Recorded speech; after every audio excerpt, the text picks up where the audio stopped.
Okay, we're calling this Friday, August 18th, Governing Board Special Meeting to order. First off, I would like to say thank you very much to Pima College's PCC TV, all of their staff, and amazing people that are running this meeting. They have been very busy all day for an all morning conference for all of Pima's employees. So they've already been run ragged and now they're helping us out. So Dan, thank you to all of your folks and to you for being here for us. Again, thank you, thank you. Our first action item, number 2.1. Intergovernmental agreement between PCC and Pima County in support of adult basic ed. And that Should we call the meeting to order? I did. Oh, okay. But thank you. I actually did it twice because I like doing it so much. Thank you. All right. You want discussion? Well, we could do a motion straight away, yeah. I move that we approve the intergovernmental agreement between Pima Community College and Pima counties in support of adult basic education. Second. Okay, there's a motion. Is there any discussion? Okay, hearing no discussion, it was moved by Dr. Wade McLean and seconded by Luis Gonzalez. Second, yes. To approve an intergovernmental 5-year agreement between Pima Community College and Pima County in support of adult basic ed. All in favor, say aye. Aye. Any opposed? Okay, motion passes. Moving on to action item 2.2, another intergovernmental agreement between the Department of Homeland Security and PCC to provide educational and training opportunities for Tucson sector employees. I move we approve the IGA as presented. Maria, would you like to second that? Second. Thank you. Is there any discussion? Okay, hearing no discussion, moved by Dr. Wade McLean, seconded by Maria Garcia, an IGA between Department of Homeland Security and Pima College to provide educational and training opportunities for Tucson sector employees. All in favor, say aye. Aye. Any opposed? Motion passes. Third item on the action item list, another intergovernmental agreement with the USDA Forest Service Southwestern Region, Prescott National Forest Service for field training opportunities for Pima students. Do I hear a motion? I move we approve the intergovernmental agreement with the USDA Forest Service Southwestern Region, Prescott National Forest for field training opportunities for Pima students and as presented. And is there a second? Second. Okay, any discussion? Hearing no discussion, it was moved by Dr. Wade McLean, seconded by Maria Garcia, an IGA between the Forest Service, USDA Forest Service, Prescott National Forest for field training opportunities for Pima College students. All in favor, say aye. Aye. Any opposed? Motion passes. Moving on to our open session. Discussion of a possible Native American blessing at the September board meeting. I move that we approve that motion. Oh, It's not a motion. all right. Oh, sorry. That's all right. No, that's Okay, right. So we're just going to discuss it. Okay. I mean, we're going to say the land acknowledgement statement each and every board meeting, but this will be special, having a holy person or someone who is able to give the Native American blessing to start the school year. I'm not sure really who initiated this. I did. Okay, thank you. I did, and the reason is because of the new academic year. I think it's be proper. The gentleman that there's two gentlemen that I'm going to ask. One is Miguel Flores. I did the last one like 6 years ago or so, 7 years ago. And the other one is Maestro, who's a priest from one of the villages here, Old Bosco, Grand and Oracle. But it's my thought is that basically to cleanse the area, but also start the, it falls with what we're having today. This falls within the, starting a new chapter, but more for a new academic year for everybody. And especially right there at the, where we usually meet, I think it's be ideal in reference to have a blessing, but everything be optimistic and positive from now on as well too. But I think it's a good gesture, and I brought it to the table, but it's been done before. It's nothing new. If I'll agree, I'll talk to the gentlemen as well. Is there a cost to this? No.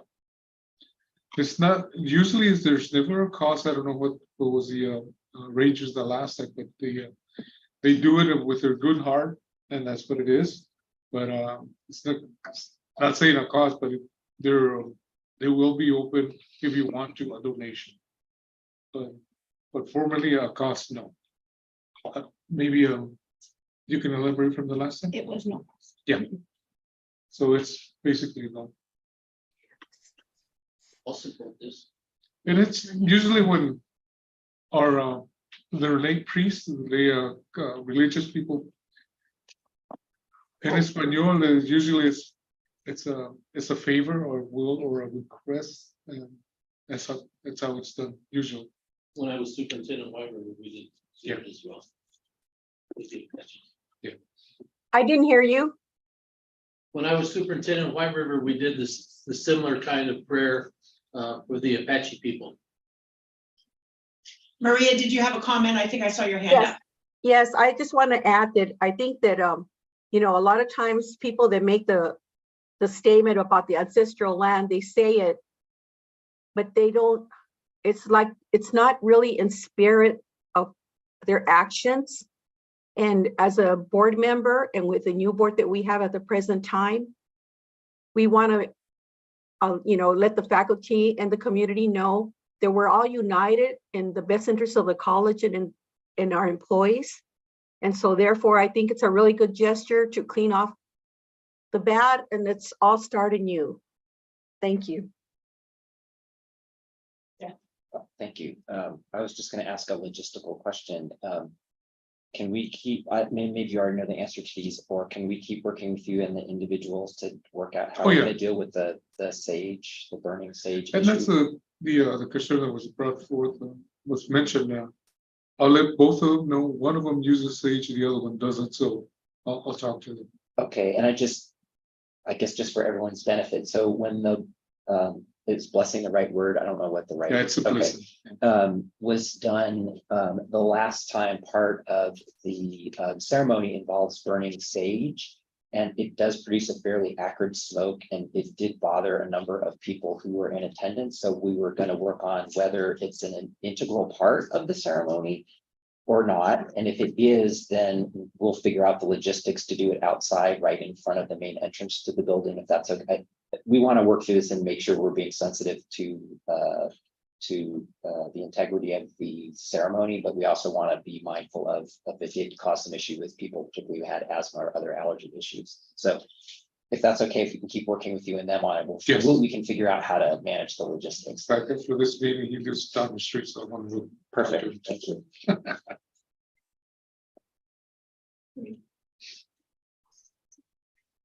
So, yeah, that's good. Okay, any other thoughts or ideas anybody wants to share? Okay, our next discussion item is our college priorities for this school year, 2023-2024.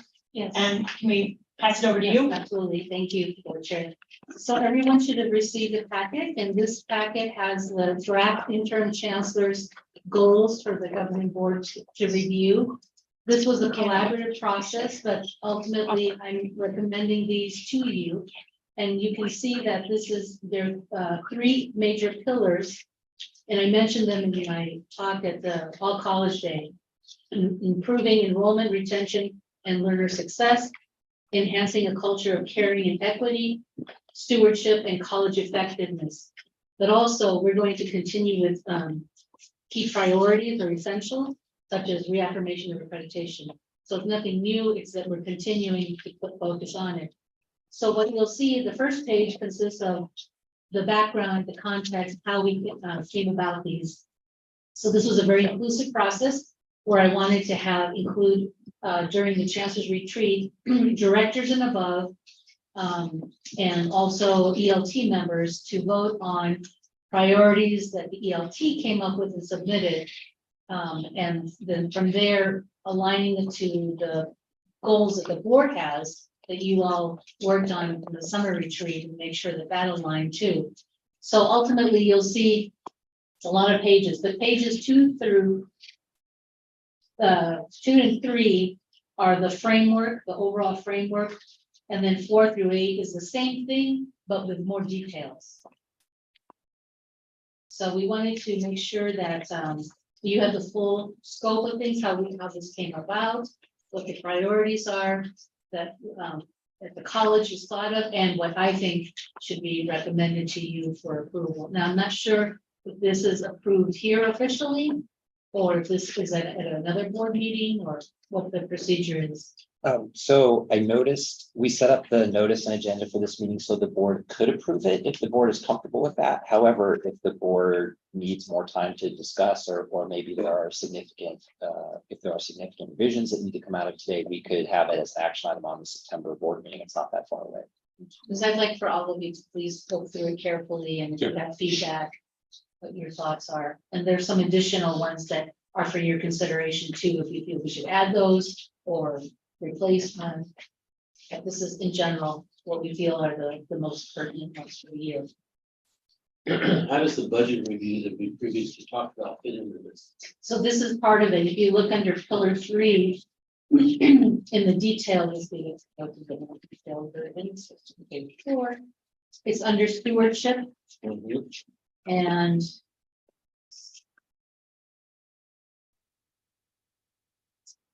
Letter B on page 6, or 3 B's on page 7. thank you, yes. So page 6, pillar 3, stewardship and college effectiveness. The first one is create a 3-year budget plan for fiscal year 25 to 27, including ongoing costs to sustain the classification and compensation structure that align the institution to realistic revenue projections and enrollment in order to right size the institution. Then B is conduct a comprehensive review of Pima's capital assets, plans, and the needs of the college, along with its strategic plan to set priorities for capital projects and improvements. And then the third piece, commit to a culture of innovation, providing professional development for faculty and staff interested in pursuing innovation, form an innovation team, establish an incubator. And then the last one is establish a discipline of project management focused on supporting the success of the strategic initiatives. But in reference to your question, Vice Chair, A and B. So I get a little moved up because on the time frame of when we had our discussions, whether she was chancellor or we were talking about her being a chancellor, or he was chancellor, or who was chancellor. And when we had the conversation about having a budget plan that would allow us to have the conversation as we build the budget, salaries, tuition increases, and tax increases or decreases, that you were involved in that. Right? So I'm still going to expect that sometime early in the spring, maybe January-ish, that we start having those conversations about what that looks like. With estimated enrollments, what kind of revenue we have to generate, and what that means to tuition increases and tax rate increases. And maybe we need that before January, because remember, we started this past January and we were like, it wasn't enough time, right? So maybe we can even start sooner than that on this. With benchmark dates for, this is the drop dead date for increasing tuition, making a decision, Right. and this is the drop dead date for taxes. Yeah. So I agree with you. Maybe we need to back up even more, but Yeah. whenever we need to do that, you back it up so we have enough time to talk about it. Right. And I will mention that this does not include a timeline or targets, because we wanted to get your feedback first, but the next version will include timelines Okay. and specific dates and milestones. Okay. But I think that's very important to the board, because Yes, that makes with sense. the two different increases we had this year, you may have trouble getting it out of this next year. Well, and there were at least 2 board members that said there will be, no, they won't vote unless, you I know. remember. Yeah. Yeah. Chair. I think this goes to- Maria, did you have something? Well, I wanted to know, I don't see any specifics on how the results are going to be measured for enrollment. That's a good question. Board Member Garcia, as I was mentioning, I don't know if you may have heard it here, but these are preliminary priorities. They do not include a timeline or specific targets, because we wanted to get the concepts first, and then the next iteration would have specific targets and timelines. Okay. So by when things will be done. But thank you. That was one of the difficulties that this new board had with the prior chancellor's goals, is there were no measurable metrics on those. And so, you know, it was just, you know, if it was, you know, it was always good because we didn't have anything to measure it by. And we need to make sure that that's a priority when we, and so that's why this will take us into September. Okay. So I do have a couple of questions on that same page. C3, I should have asked earlier, but I mean, I know what an incubator is if you have chickens, but I'm not sure what that means in the educational setting. So if you could fill that in, with me, whoever is, Sure. okay. Thank you, Chancellor, Dr. Nocera, Board Chair Rial. This is a business incubator, and this was put under this category because that's one of the ones that it best aligned to.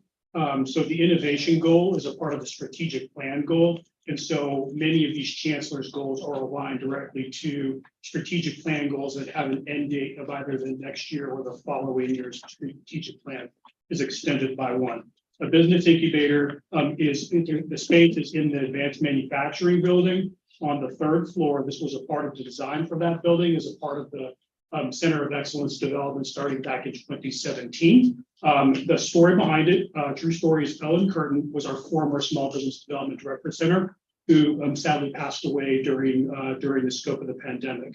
But she approached me whenever we re-hosted the SBDC in 2016 and said, Pima Community College is really lacking 3 things to support small businesses that we serve in our community: an entrepreneurship program, the Small Business Development Center, and a business incubator.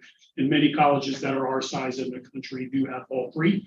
Proud to say that we rehosted the Small Business Development Center in 2016, started the conversations about what having a business incubator would be. And third, that Jim Craig and his team have launched now that entrepreneurship certificate program. The business incubator literally takes startup businesses, in this case in technology and advanced manufacturing, provides them the Small Business Development Center services as well as other services to help them grow from startup phase to launch.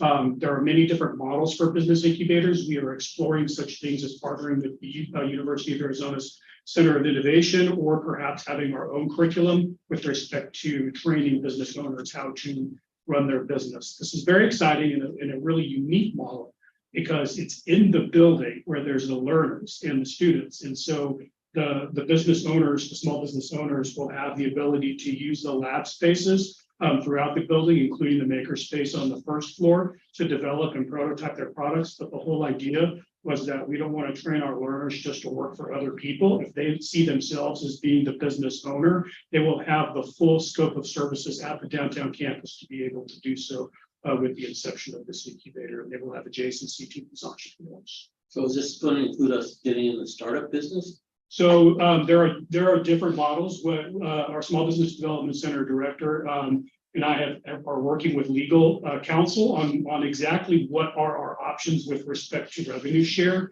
That's usually generally not the idea, and we may have some limitations in Arizona revised statutes pertaining to that in our charter as a community college. One of the models that we'll be looking at is CEI, which is a gateway college in the Maricopa system, and the relationship between that incubator and the college itself. But generally, most of them do not, including many of the startup programs at the University of Arizona, do not revenue share in IP. But then does the U of A not infuse some cash into some of those efforts? Yes, sometimes they do. We will not be infusing cash, but so a lot of the times there are other funds such as Desert Angels is one of the larger ones here, where we will work with them on how to do their pitch for such entities as Desert Angels, so that they can either get the loan or the startup cash. So we don't put any money in, but we don't get any We, share of the I believe profits. that we are not allowed to. We are not allowed to put money into a startup business, or at least as I understand it currently in the structure. And also in terms of revenue sharing, we still have a little bit more work to do on that part of it, but have a high degree of likelihood that we are not even chartered to go into the revenue share business with respect to IP. Can't make the money. So so the state law was changed a few years ago. It does allow Pima Community College and all community colleges to engage in entrepreneurial activities, but it's not really well defined and there's nobody really doing it. So we're kind of charting some new territory here. We think there are some ways where we could get some revenue share benefits, but that's kind of what we're working through. The other piece of this is it might be a slightly different, we might have more than one model in effect at a time, right? So it may be that for some small business owners or people who are trying to start up a business, it might be one approach where it's more the support services, it might be more training services. For others, maybe we are going to be involved in helping them develop intellectual property or other things that we actually could share in. I mean, we're talking to someone now who has a business and intellectual property content, and we're talking about how to partner with them where it could actually generate some revenue for Pima. So it's not a very specific answer to your question because this is the first time we're really exploring these things. So we haven't figured out all of the ways we're going to do this yet. So it appears to me that we're going to be, if we do this, we're going to be moving into a need for all kinds of new policies. For example, faculty being involved with the startup and then wanting to be a partner in the business to gain revenue for them like the U of A professors do. And to me, that's going to be a need for a lot of new policies to govern how that works. So how fast are you moving on this?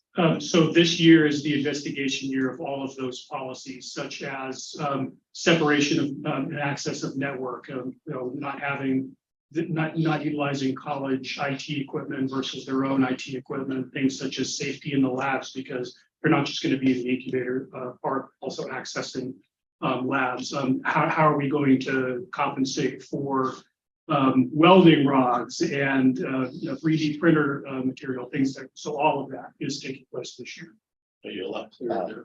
So, yeah, one of those tasks, the college already has a couple of intellectual property type policies that do provide for employees in the college to share in the benefit of some new idea or invention. But we never fleshed out what the split is or how you figure out what the split is because it wasn't happening yet and we didn't think it was going to become an issue. So this is the year where we're going to have to figure that out. So we will be looking at models from around the country to figure out what do we think is going to work best at Pima. So some of the framework already exists, but it never got built out, if you will, because we kind of hadn't progressed to the point where we were really going to start engaging with small businesses or entrepreneurs to do this. Well, now we need to figure it out. So the shorter answer to your question is this year does involve a lot of heavy lifting to figure all of that out. So it's exciting, but it's going to be a lot of work for some people. Yes, and there's That's you. no, there's overseeing it, yes, but the Small Business Development Center director has experience working, her name is Swallower, has experience working at an innovator at the University of Washington, Seattle, prior to this position. And then also we have currently posted a manager position, would actually run the incubator on a day-to-day basis. One of the requirements for that position is to have prior incubator experience. Wow. Pretty exciting. Maria? Okay, I don't want to rain on anybody's parade, so, but anyway, so these are my thoughts. We have not done a proper assessment yet as to where we need to go and where we're at as a college.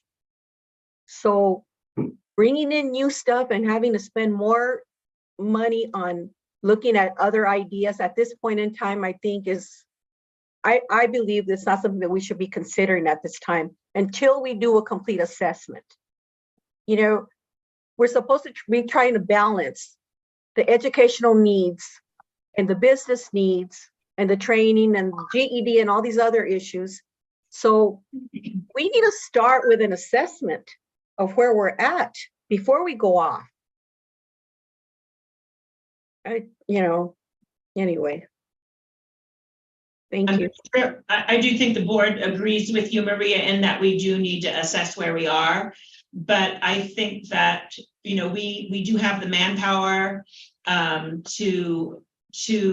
this is the investigative phase of the project. So we're not saying we're going to be, building anything else or actually making the product. We're just investigating if this is something that Pima can or should do. But you're right, we will be doing that, the whole, where are we as far as enrollment numbers? Where are we as far as which programs are, flourishing, which programs need more support from the college, all of that. We do need to look into all of that. But I would hope that we could do both at the same time, as long as it's not, requiring, massive amounts of, labor or time or money. Okay. One thing real quick, I did not introduce David Borofsky, but David is also on the phone call, the Zoom call. Thank you, David, for being here. And we invited David to participate as an expert in helping the board develop our chancellor's goals and our board goals and making sure that they're aligned and that they're manageable and measurable and all of that. So I apologize, David, for not introducing you at the very beginning, but you're more than free to step in anytime you have something to contribute also, please. All righty. Thank you very much, Chair Riel. It's good to be with you all. Thank you. So does anybody want to talk any more about this? What I brought up the incubator, sorry about that, but it was just, I know what the word means, but I didn't, I don't have that expertise in business or anything. So that's very interesting.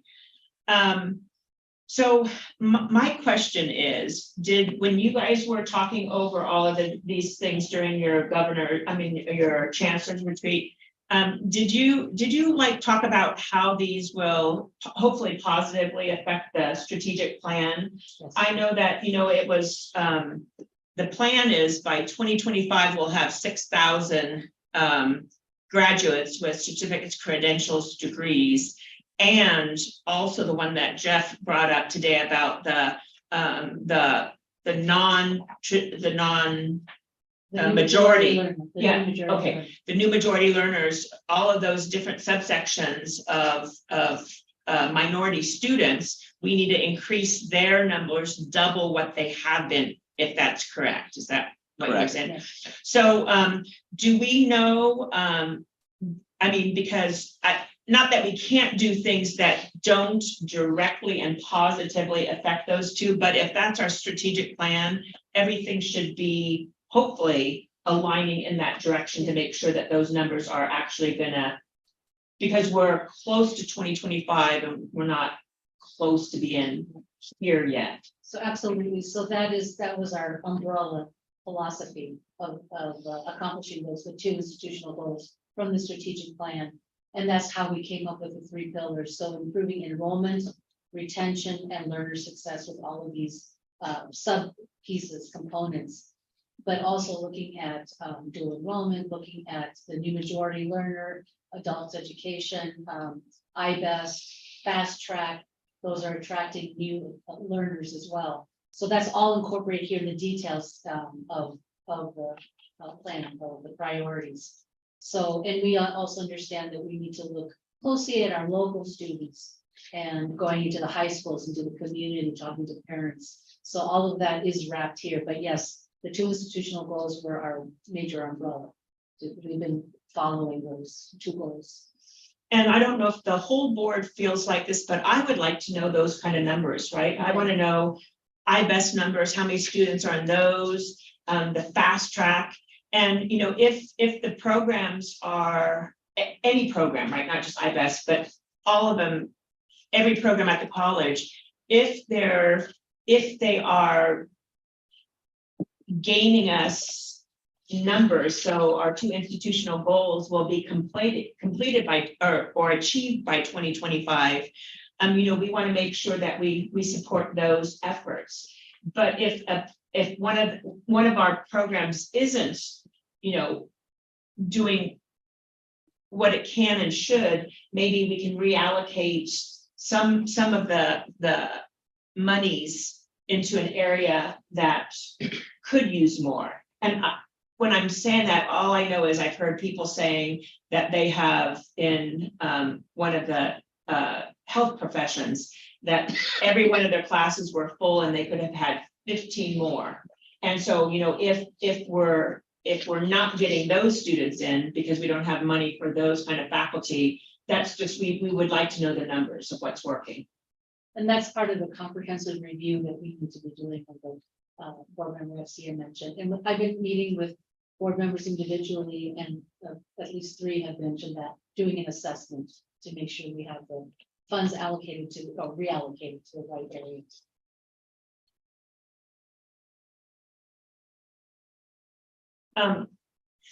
I think it's in here. I think I remembered hearing something about the employee satisfaction survey or the faculty satisfaction survey. I obviously those results, those metrics matter, but I think what really matters, not that we're trying to improve those numbers, but that we're trying to improve how, you know, our employees feel about working and, you know, being part of this college.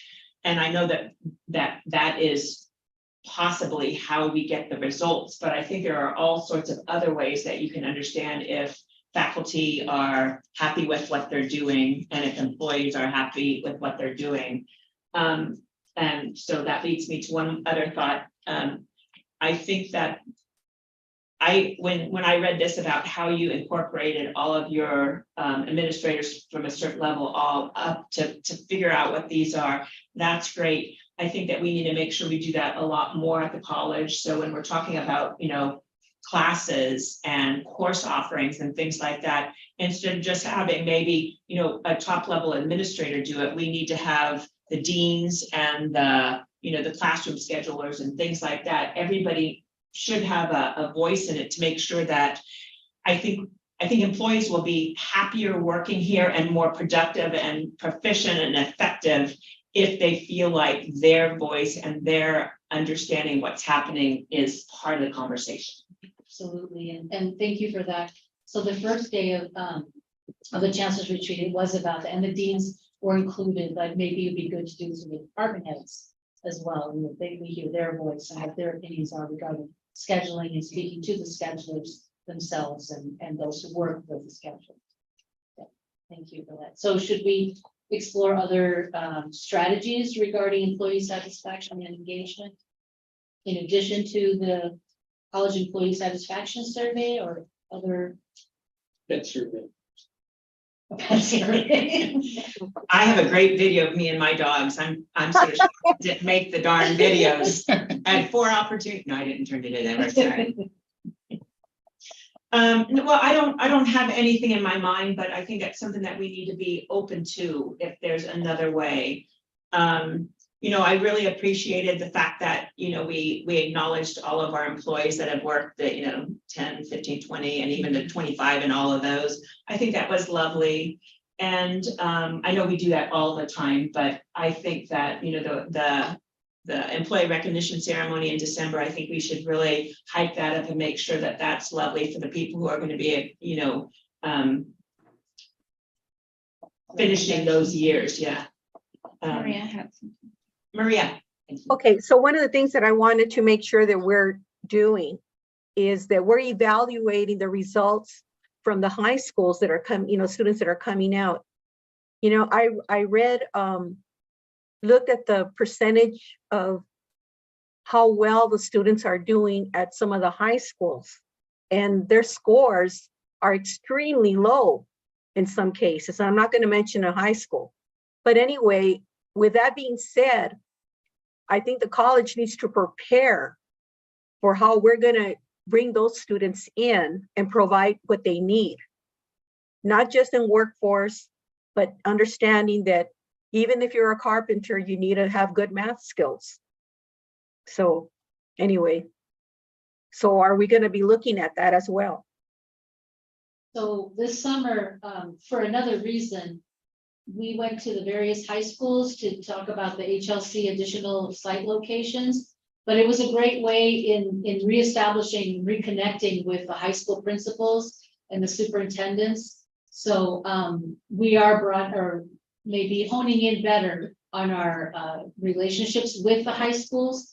And James, who's our Dean of Dual Enrollment and High School Development, has been working closely. His team has gotten a little bit bigger, and so we're able to have more of a presence at the high schools. But you're absolutely right. We need to prepare, think of ideas such as summer boot camps, which Jeff, actually, you had started that concept too in the summer, right? And then kind of fizzled out, but maybe you can talk about what efforts were made.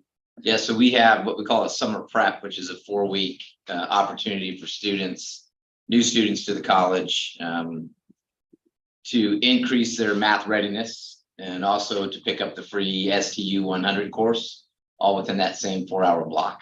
And we introduce them to all the wraparound services that are going to support the students as they enter the college. Our evening one at downtown campus in July, we had about 20 signed up and 17 finished.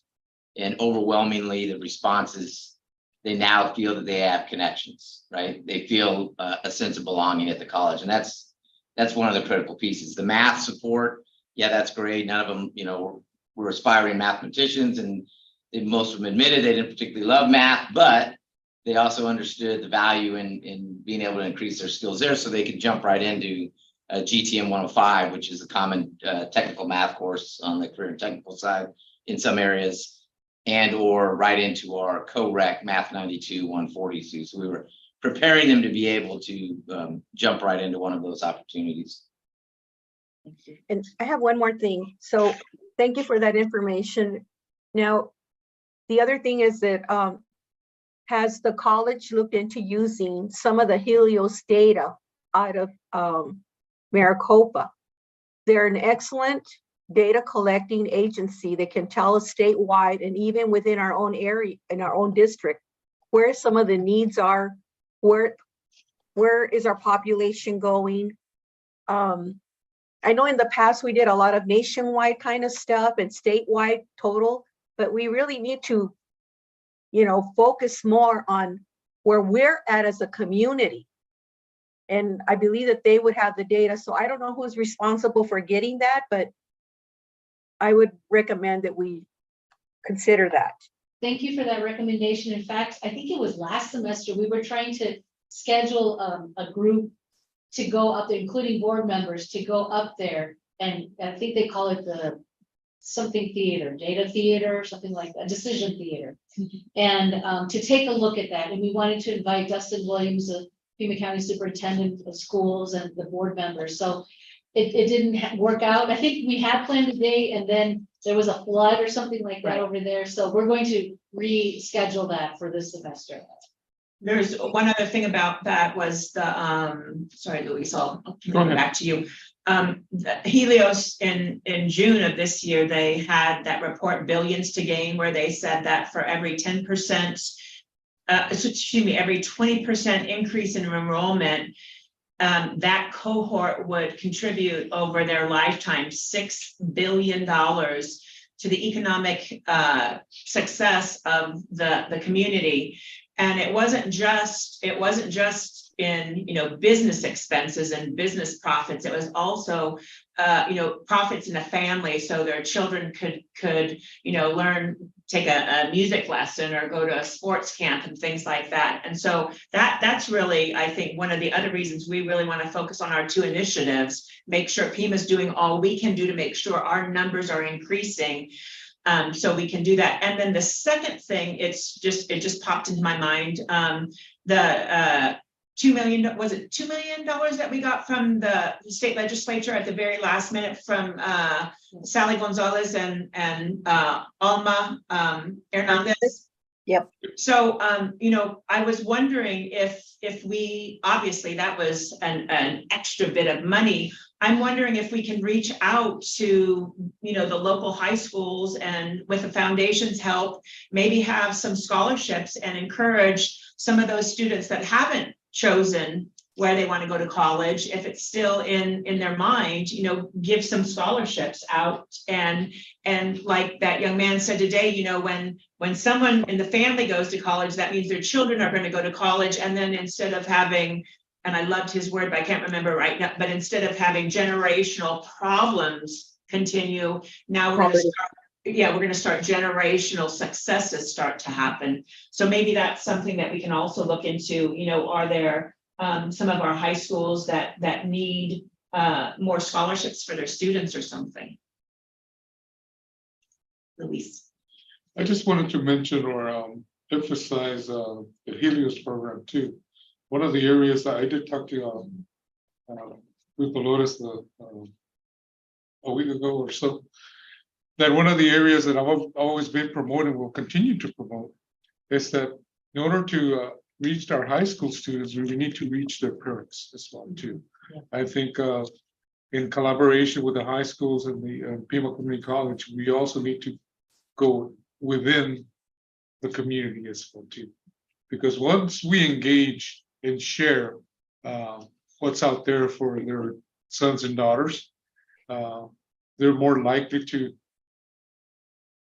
go that route, because mom says, and that's how I've been in reference to as a parent and grandparent, exposed to them, let them experience it. And I think it's a win-win. One of the things that I like the scholarship component, but also incentivize those middle schoolers or even the high schoolers, refer to summer programs.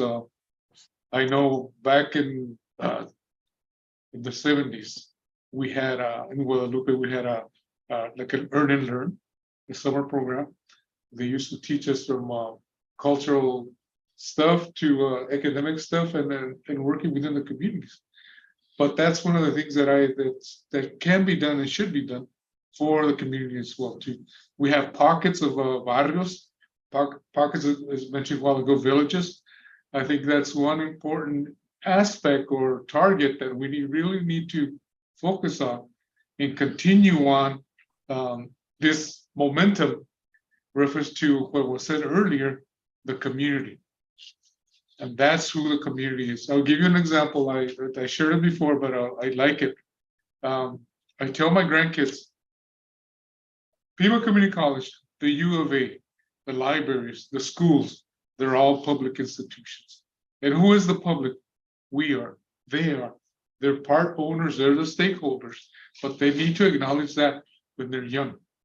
I have one, Aurelio. We go to the library, and he owns the library wherever he goes, because he knows that belongs to him.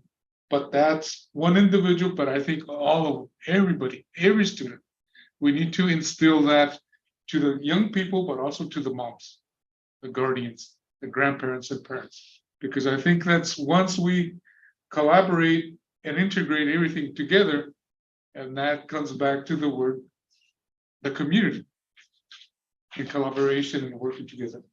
And that's one of the things I shared. The other thing that I wanted to say is the roundtables or circles or mediation with the communities as well too. Let's hear and let's have we don't have to necessarily have a board member about a meeting out there, but let's have a listening sessions. I think that's what really works. Yes. It's nothing new. I've been doing this for the last 30 some years, and I think it works. It works with my grandkids, and they can do it. I think the community can.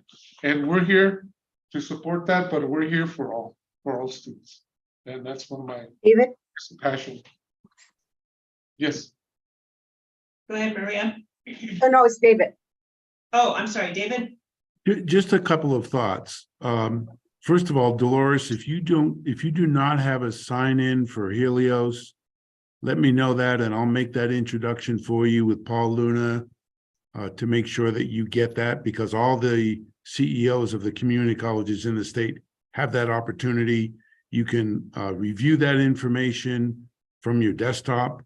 You don't have to go to Phoenix. It's better to take a group there because Maria is absolutely correct. They have I've been there twice. They have a tremendous amount of information about the counties, every county in the state.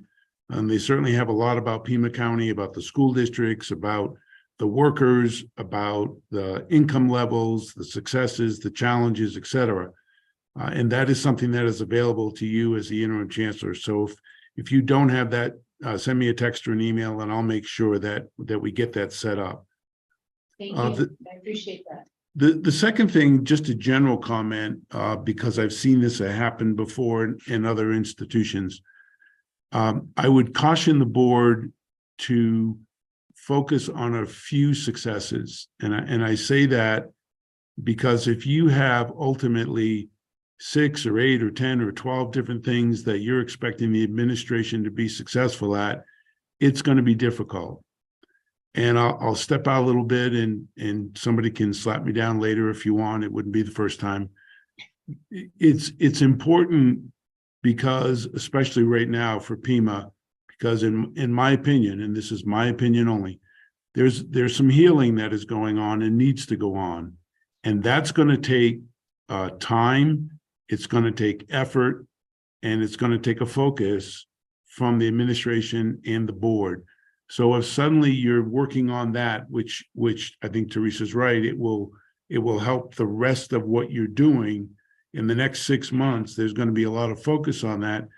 To have an expectation of 8 or 10 goals to be successful is going to put additional pressure on, and you don't want to set someone up to fail. You want to set someone up to be successful. So my suggestion, and as always, I'm here just to give opinions, but you have to make the decisions. Pick your top 3 or 4, maybe 5 at the most. Say to Dolores and her team, this is what we need from you to move this institution forward, and then add on as things get closer to fruition and to success. Thank you, David. Thank you. And going back to what Board Member Garcia was saying, I actually put on page 5, under Pillar 2, enhancing a culture of caring and equity, under the letter A, 2, it said, recognizing the humanity in education that relationships are central to learning, hold listening sessions to hear from our learners, community, and employees about what they need from us. So that kind of aligns with what you were saying. So we can definitely highlight it in the description. But David, thank you for your comments. That would be helpful. You're welcome. And then just one last comment on page 5, that very top one, continue to expand the ways in which PCC meets the needs of new majority learners and adult learners. That's a great thing to work toward. And I think that there are some ways that we can meet the needs of our current students by surveying what they need. And I would like to see, a survey done early this semester of all students saying, what are you planning on taking? So this is the fall. What are you planning on taking in the spring? So we know what their interests are. I was talking to some faculty and adjunct faculty last week, and 2 of them were telling me that they taught, one person taught a Calc 2 class, she said she had 24, I think the number was 24 students in it. And over 16 of those 24 had to leave her class right away at the East Campus and drive all the way over here to the West Campus because their physics class was being held here. And so I think that, we as educators, we know that the students taking Calc 2 will be taking organic chemistry or physics. But if we survey them, we won't have to think we know, we will know what they're doing, and we can maybe meet some of their needs. So when we talk about educational needs and wraparound needs, I think expecting a student to have to travel from campus to campus, in my opinion, if they're not taking the bus, which who would take the bus if you didn't have to? But you can do homework on the bus, that's why I'm saying that, right? But that is a waste of a student's time. They can't study, they can't be with their families. So I think that if we can, when somewhere in here, it's also talking about the, and you mentioned it today too, thank you, guided pathways. And I would assume that guided pathways also has something to do with, we're offering courses where it's convenient, where they can do it without spending all day traveling. Heaven forbid they had 3 classes and had to drive back to the East Campus. That would have been, I just think it's a lack of planning on our part really does affect the success. And like when the person said about, having a flat tire, and then that is what causes you to miss your midterm. And then imagine if you are doing this kind of transportation. So anyway, I would like to see that be done too. Thank you. And we are looking at what you're thinking is called completion tracks. And so with Ad Astra, this data analytics that we're using, we're trying to make sure that at each campus, students can complete. But I think we need to delve more by doing a survey and seeing what the next sequence is for students and what is, so we can hone in on that depending on the campus. So thank you for that. We'll do that. Thank you. Yes. So back to your goals.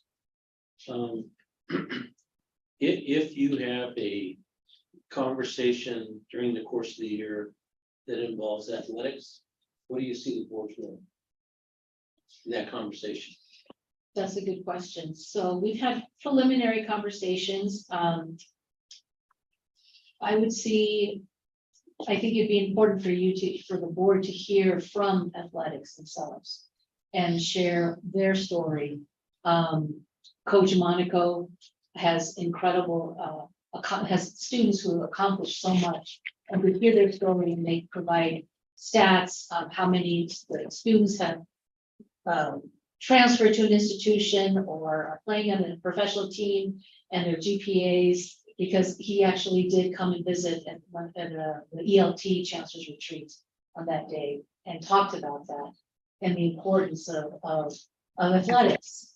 Yes. So I think it would be good. I would suggest a study session for the board to hear, and then based on that, I can make a recommendation to you, or if you feel you prefer to make a recommendation of doing an assessment of athletics. But so far, I think we're doing a really good job with our athletes. They have surpassed their GPAs, their dedication, their taking honors classes. I mean, the past 5 years, they've really elevated themselves and are great representatives of students. But I don't know if you have something in mind specifically. No, just want to know what you thought about us being involved in any of those conversations. I don't know that we need a whole study session, but maybe a short presentation. Well, we do have other presentations. We want to hear from the foundation to understand the contributions they make to the college and what our relationship is. So there's actually, I think, quite a few things that we still need to be, informed about. So maybe we could organize a couple of them together to get a study session going.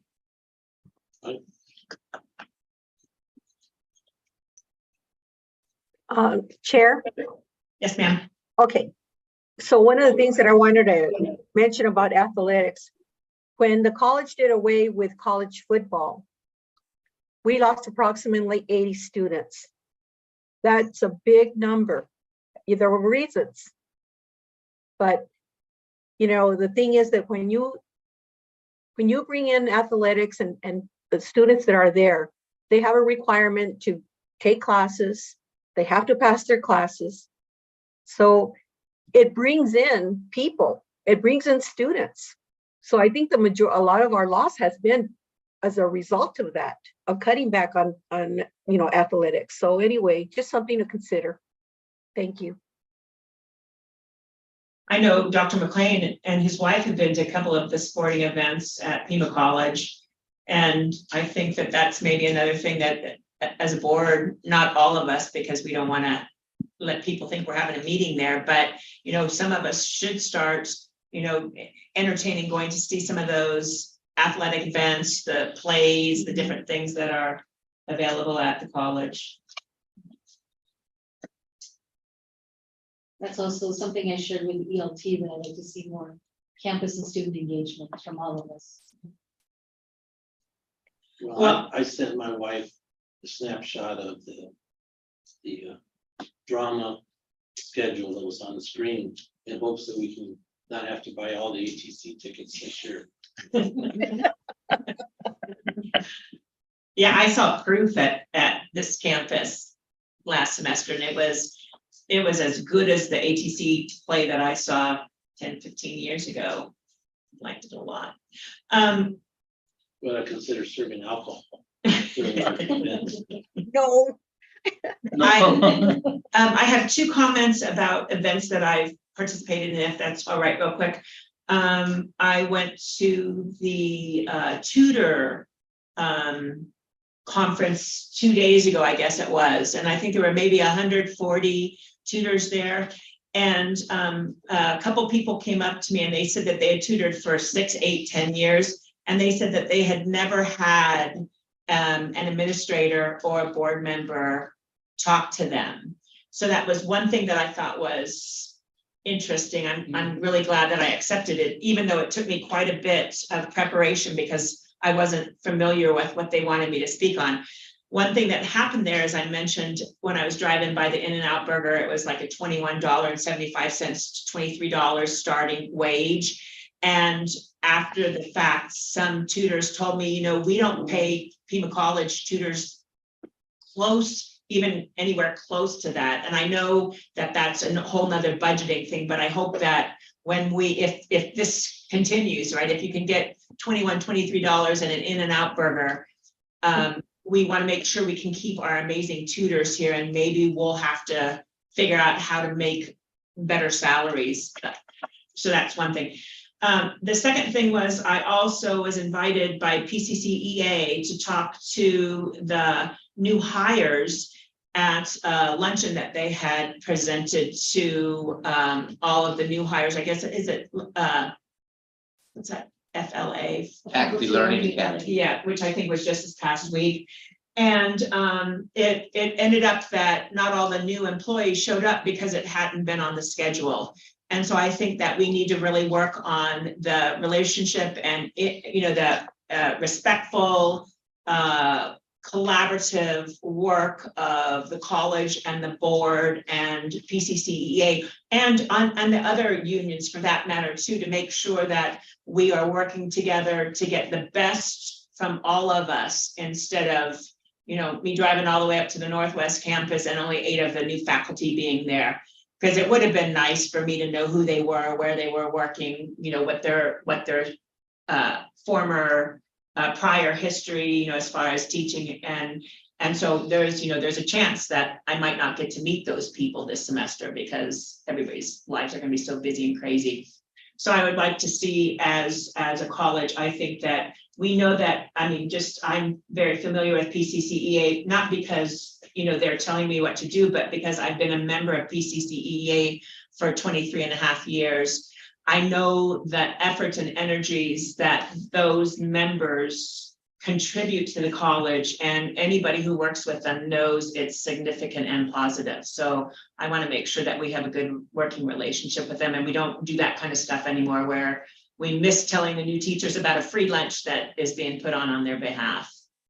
So that was my 2 things I wanted to add for this last week. Anything else? It's an exciting time of the year right now. Yes. So I was at the teaching strategies workshop that Jeff and his team put together, and was able to say some remarks there. There were over 100 faculty on a Saturday morning. They're sharing ideas and pedagogical approaches. And the Super Saturdays have been wonderful. We've seen, I think, 450 students through the Super Saturdays, and we have one more to go tomorrow. So a lot of positive, exciting things. So we'll continue to work. And thank you for your feedback on the goals. And so we'll try to massage them so there may be fewer, and with your input. Great. Dolores, I'm sorry, Chancellor Cerda. So on the Super Saturdays, are you collecting data? Yes. Are we okay, thank So you. David Arellano has it. I don't think I have it here with me, but he's the one that told me that there are 450 students that they saw.